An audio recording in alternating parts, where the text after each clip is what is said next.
आङो दिनै गोथार बाइबेलनिफ्राय कर'ना भाइरासखौ लानानै सुंद'यै फोरमायनो सानदों।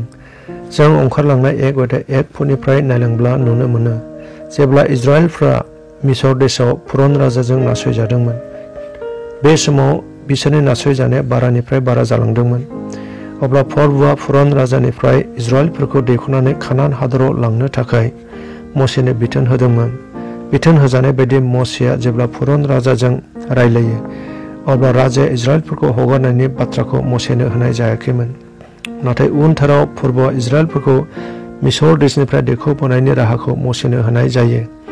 अब्ला इसोरा मसेनि गेजेरजों मिसर देशआव 10टा गिदिर सैनांनाय लाबोदोंमोन। जेब्ला बे सैनांनाया मोनसेनि उनाव मोनसे जाबोयो अब्ला जोबथारनायाव फुरन राजाया इजराइलफोरखौ मसेनि आखायाव गथायनो गोनां जायो।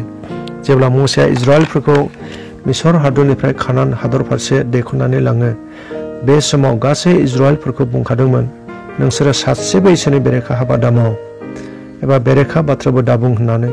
नाथाय मसेनि बेबायदि बोसोन होनायखौ गोबांथार इजराइलफ्रानो मानिनो हायाखैमोन, जायनि थाखाय बिसोरो लामायाव गोबां दुखु खस्थ' मोननो गोनां जायो। बिसोरो लोंनो हायै गोखा दै मोननो गोनां जायो, लोंजाथारै दैबो मोनो, बोरोन बेमारजों थैग्लुंनो गोनां जादोंमोन। इसोरा बिसोरखौ गावनि बाथ्रा मानियैनि थाखाय दैबो मोननो होआखैमोन। बिसोर गांख्रांनायजों सैनो गोनां जादोंमोन। बिसान बिजाब 1:4-9 जों नायब्ला नुयो इजराइलफ्रा जेब्ला हर हाजोनिफ्राय गोजा सागोरनि लामाजों एदम हादरखौ गिदिंनानै थाङो अब्ला बिसोरो लामाया गोहो गैयै जादोंमोन।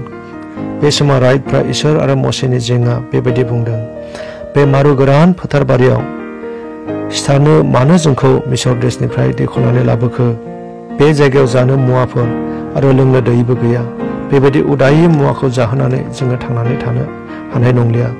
बे समाव फरबुआ दुखु मोननानै बिस गोनां जिबौफोरखौ दोनहरनानै बिसोरखौ सौहोदों आरो इजराइलफोरनि गोबांथारानो थैदों। बे घटनाफोरखौ नुनानै राइटफ्रा मसेनियाव फैनानै बेबायदि होनफैबाय, जोङो फरबु आरो नोंनि जेंना रायनानै पाप मावबाय। जोङो खावलायो नोङो फरबुनियाव आर'ज खालामदों, बे जिबौफोरखौ जोंनिफ्राय गोजान खालामनाय बायदि।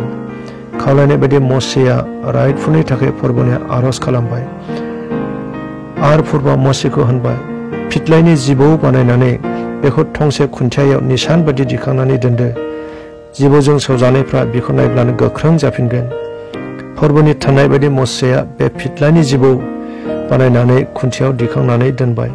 आरो जिबौजों सौजाब्लाबो बिसोरो बे फिथलाइनि जिबौखौ जायनो नायहरदों बिसोरनो गोख्रों जाफिनदों।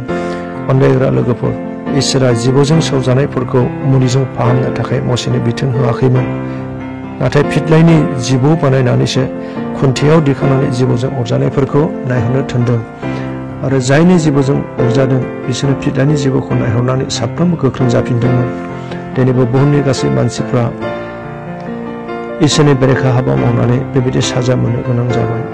मानोना रमनि 3:23 बुंदों, साफ्रोमबो पाप मावबाय आरो बासायग्रा इसोरनिफ्राय गोजान जाबाय।